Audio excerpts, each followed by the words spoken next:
ఖాళీగా ఉండి కొంచెం అంటే ఉద్యోగాలు దొరక్క ఖాళీగా ఉండి కొంతకాలం ఉద్యోగం చేసి ఎవరైనా అలాంటి వాళ్ళందరూ ఉంటే వాళ్ళందరూ ఒక చోట జమ అయ్యి మొత్తానికి ఏంటంటే ఒక సెక్షన్ ఆఫ్ ఓటర్స్ని తయారు చేసుకోవడానికి, ఆడియన్స్ని తయారు చేసుకోవడానికి కూటమి చాలా గట్టి కసరత్తు చేసినట్టు కనిపిస్తోంది.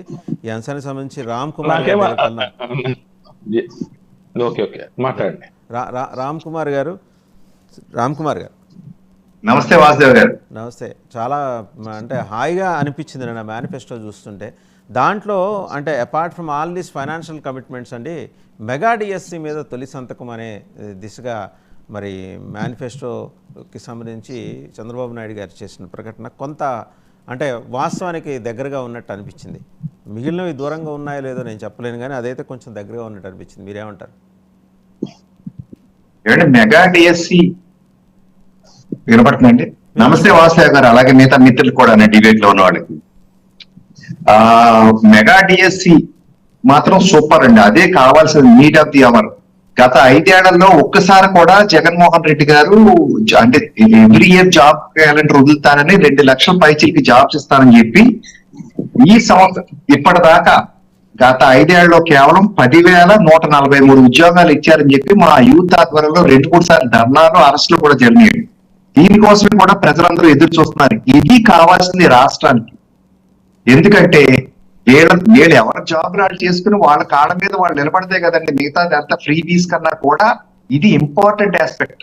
అలాగే 20 లక్షల పైచీలకు ఉద్యోగాలు ఇంకా వేరే వేరే చోట్ల కూడా క్రియేట్ చేయాల్సిన అవసరం ఉందండి. ఇప్పుడు రాష్ట్రం విడిపోయాక ప్రజల వద్దకు పాలన ఉన్న జనాభాకి ఏమీ కూడా మిస్ అవ్వకుండా అన్ని అందాలనేది ఎజెండా.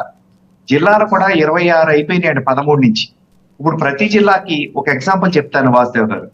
ఎస్పీలు, డిఎస్పీలు వచ్చారు. ఇంతకుముందు 13 జిల్లాలకి ఉన్న ఎస్పీలు, డిఎస్పీలు కాస్త ఇప్పుడు 26 మంది అయ్యారు. మరి ఆ స్థాయిలో కింద మెన్ కూడా పెంచాలి కదండి. జనాభా పెరిగింది, జనాభా అవసరాలకు వాళ్ళకి ఇవ్వాల్సిన భద్రత కోసం ఏదైతే కానివ్వండి పోలీసులు పెంచాలి. ఇప్పుడు దాకా అసలు పోలీస్ రిక్రూట్మెంట్ ఎక్కడ జరుగుతున్నట్టు అనిపించలేదు వాస్తవ. ఇదంతా ఎందుకంటే ఉన్న వాళ్ళకే డబ్బులు ఇవ్వలేకపోతున్నాం, ఉన్న పెన్షనర్స్ కే డబ్బులు ఇవ్వలేకపోతున్నాం. వాళ్ళ దాచుకున్న పిఎఫ్ బెనిఫిట్స్ కూడా లోపల అప్పులు పెట్టేసి చేసేసారని చెప్తున్నారు. ఇది మాత్రం చాలా మంచి ఇంపాక్ట్ ఉంటుంది ప్రజల్లో అనుకుంటున్నాను.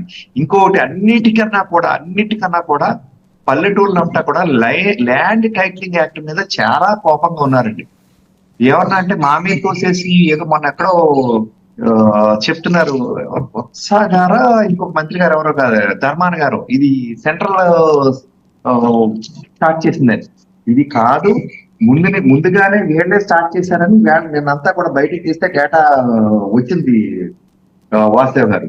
అసలు ఈ ల్యాండ్ టైటిలింగ్ యాక్ట్ లో ఒక ఎత్తైతే పాస్పోర్ట్ వాళ్ళ పాస్బుక్లు తీస్తే ఆయన ఫోటో ఏదో ఈయన జేబులో ఇచ్చినట్టు, కొన్ని జగన్ నీళ్లు ఈయనకి ఇచ్చారు, ఆ పట్టాలన్న క్లారిటీ ఉంటే దాంట్లో కూడా క్లారిటీ లేదండి. ఎనీ టైం తీసేసుకోవచ్చు అన్న విధంగా అందులో ఒక క్లాస్ యాడ్ చేశారు.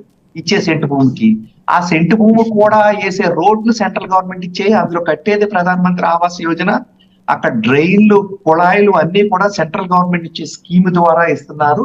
మా పేర్లు పెట్టుకోవడం, ప్రధానమంత్రి పేరు పెట్టండి, మీరు ఇచ్చేది కూడా ప్రజల సొమ్ముతో కొంటారు, మీ పేర్లు పెట్టుకోవడానికి వీలు లేదనేది మా వాదన. ఇప్పుడు దానికి ఎడిషన్ పెట్టిన టీడీపీ ఏముందంటే 1 సెంట్ కాదు 2 సెంట్లు ఇస్తున్నారు. అది కూడా మంచి పరిణామం. హౌసింగ్ ఫర్ పూర్ అనేది ఖచ్చితంగా ఇవ్వచ్చు. అంటే ఫర్ ఎవర్, అంటే లైఫ్ లో పేదలకి జగన్మోహన్ రెడ్డి గారు ఇస్తే మురికివాడల్ని పెంచడం, వీళ్ళు ఇస్తే దాన్ని ఒక పెద్ద మోడల్ కాలనీలు డెవలప్ చేయడం, అంతేనా?